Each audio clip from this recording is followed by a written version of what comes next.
دوستان وقتتون بخیر.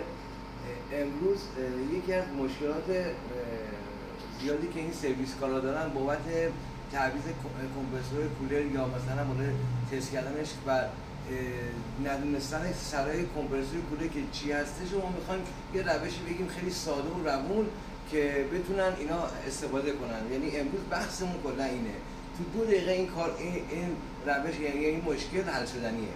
در ابتدا با گرفتن سرای کمپرسور اول میایم بالا مقاومتش رو میگیریم، اومتر رو میذاریم رو اوم، سر اول با دوم میگیریم 1.6 مقاومت 1 سر 1 و 2 1.6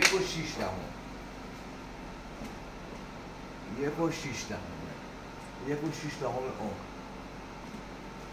عرضم به خدمت میایم سر 1/3 رو میگیریم، مقاومتش نگاه میکنیم میگیریم 6.2، پس شد 1/3 6.2.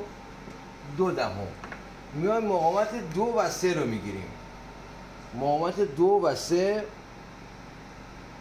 5 نه دقیق تر بذار من این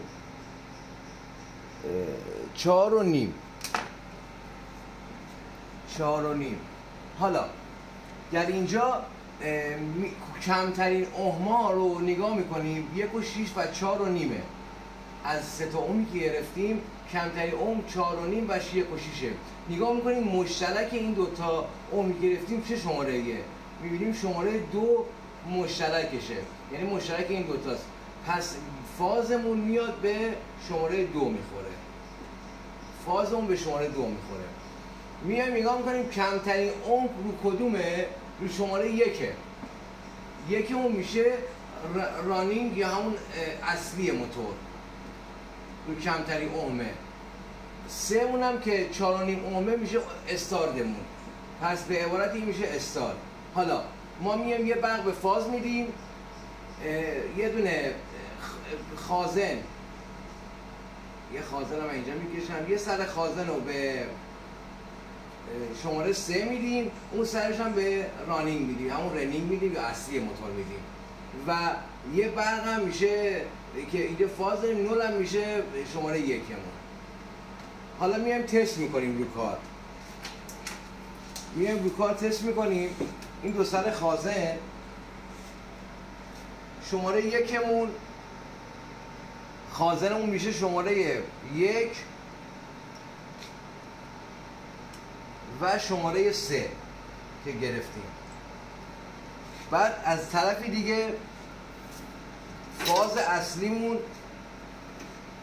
شماره 2 مون بود که همون کام بشه مشترکمون، کاممون یعنی برق اصلیمون شماره 2، شماره 2 رو میزنیم و اینجا هم سیم برق رو به یک سر خازن میدیم که سر 1 خورده باشه.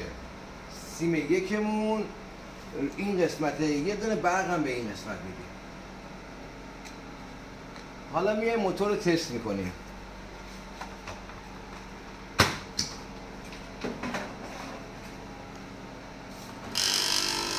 موتور به راحتی داره کار میکنه. این طریقه تست کردن کمپرسور هاست که اگه سرا رو که معلوم نباشه رو